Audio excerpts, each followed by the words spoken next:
حضرت ابراہیم علیہ السلام نے بت پرستی کے معاملہ میں پہلے تو اپنی قوم سے مناظرہ کر کے حق کو ظاہر کر دیا، مگر لوگوں نے حق کو قبول نہیں کیا، بلکہ یہ کہا کہ کل ہماری عید کا دن ہے اور ہمارا ایک بہت بڑا میلہ لگے گا، وہاں آپ چل کر دیکھیں کہ ہمارے دین میں کیا لطف اور کیسی بہار ہے۔ اس قوم کا یہ دستور تھا کہ سالانہ ان لوگوں کا ایک میلہ لگتا تھا۔ لوگ ایک جنگل میں جمع ہوتے اور دن بھر لہو لعاب میں مشغول رہ کر شام کو بت خانہ میں جا کر بتوں کی پوجا کرتے اور بتوں کے چڑھاوے مٹھائیوں کھانوں کو پرشادے کے طور پر کھاتے۔ حضرت ابراہیم علیہ السلام قوم کی دعوت پر تھوڑی دور تو میلہ کی طرف چلے، لیکن پھر اپنی بیماری کا عذر کر کے واپس چلے آئے اور قوم کے لوگ میلہ میں چلے گئے۔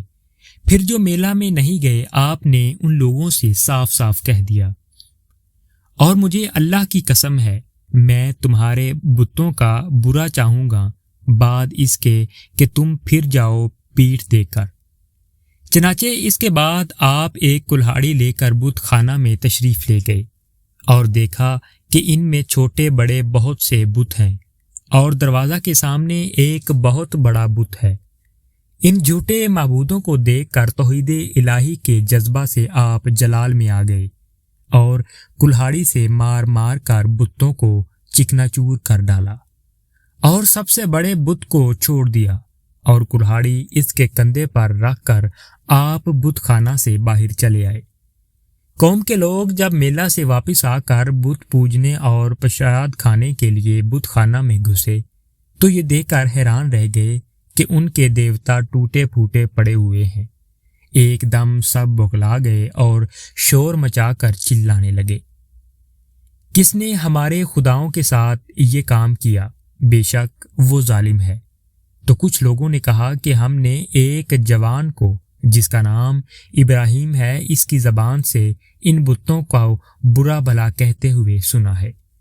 قوم نے کہا کہ ان جوان کو لوگوں کے سامنے لاؤ، شاید لوگ گواہی دیں کہ اس نے بتوں کو توڑا ہے۔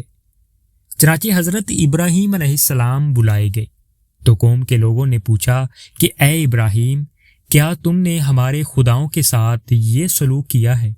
حضرت ابراہیم علیہ السلام نے فرمایا کہ تمہارے اس بڑے بت نے کیا ہوگا، کیونکہ کلہاڑی اس کے کندھے پر ہے۔ آخر تم لوگ اپنے ان ٹوٹے پھوٹے خداؤں ہی سے کیوں نہیں پوچھتے کہ کس نے تمہیں توڑا ہے؟ اگر یہ بت بول سکتے ہوں تو انہی سے پوچھ لو، وہ خود بتا دیں گے کہ کس نے انہیں توڑا ہے۔